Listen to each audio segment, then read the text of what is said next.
Halo, Assalamualaikum warahmatullahi wabarakatuh. Sahabat, hari ini kita akan membahas tentang persiapan CPNS part 2. Setelah kemarin kita membahas tentang pretest, hari ini kita akan membahas bagaimana belajar secara tematik. Setelah teman-teman kemarin sudah melakukan pretest, maka teman-teman sudah dapat menyimpulkan di mana letak kekuatan teman-teman dan di mana letak kelemahan teman-teman. Setelah itu, teman-teman wajib mengetahui komposisi soal yang ada di soal-soal CPNS.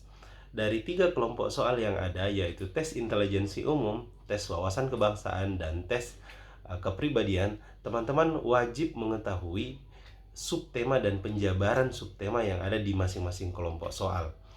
Misal, dari tes intelijensi umum itu terdiri dari tes kemampuan verbal yang di dalamnya ada kemampuan analogi, silogisme, dan kemampuan analitis. Selanjutnya ada kemampuan numerik yang di dalamnya ada hitungan sederhana, kemudian ada deret hitung, ada perbandingan, dan nantinya akan ada soal-soal cerita. Di tes wawasan kebangsaan itu memiliki subtema seputar nasionalisme, integritas, kemudian ada bela negara, dan juga ada pilar negara. Selanjutnya di tes kepribadian, teman-teman juga harus memahami penjabaran yang ada di dalamnya, yaitu biasanya seputar tentang pelayanan publik, kemudian ada teamwork, leadership, kemudian ada sosial budaya, teknologi, profesionalisme, dan belakangan ada ditambahkan dengan anti radikalisme. Teman-teman wajib mengetahui subtema yang ada di dalam soal-soal tersebut, sehingga jika dipadukan dengan hasil pretest, maka teman-teman sudah mampu memetakan mana yang akan menjadi prioritas belajar teman-teman, kemudian mana yang akan menjadi suplemen belajar teman-teman.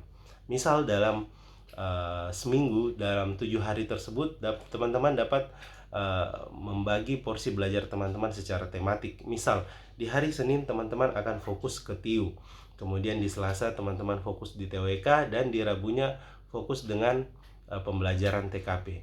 Tapi dari fokus harian tersebut bukan berarti teman-teman misalnya di Senin fokusnya TIU saja, tapi teman-teman juga dapat memberikan suplemen mungkin sedikit tentang soal TWK dan TKP. Tetap dikombinasikan, cuma teman-teman harus menentukan porsi belajarnya. Kita ambil contoh, misal jika kemarin waktu teman-teman pretest dan hasilnya ternyata teman-teman lemah di kemampuan numerik soal deret hitung. Nah, teman-teman dapat memporsikan deret hitung tersebut lebih banyak di hari Senin, kemudian ditambah dengan soal-soal lainnya di dalam kelompok TIU. Begitupun dengan TWK dan TKP. Jadi teman-teman wajib mengetahui tema dan penjabaran subtema dari kelompok soal yang ada di ujian CPNS.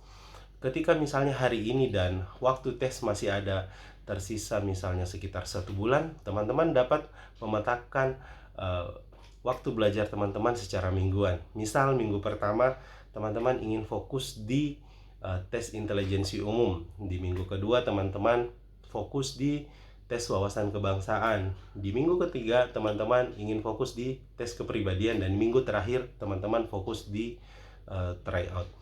Intinya adalah belajarlah secara terarah, belajarlah secara terfokus, dan belajarlah secara tematik, sehingga teman-teman dapat melakukan measuring atau penilaian terhadap lonjakan peningkatan kemampuan teman-teman semua. Jadi misal di awal pretest nilai teman-teman sekian, di tengah sesi belajar teman-teman ada peningkatan beberapa poin. Nah, itu teman-teman akan mudah menghitungnya jika teman-teman belajar secara tematik. Jadi saran saya seperti itu, pahami letak kelemahan dan letak kekuatan teman-teman, pahami komposisi soal dan subtema yang ada di dalamnya, lalu belajarlah secara terpola, belajarlah secara tematik. Sekian, semoga bermanfaat untuk video hari ini. Assalamualaikum warahmatullahi wabarakatuh.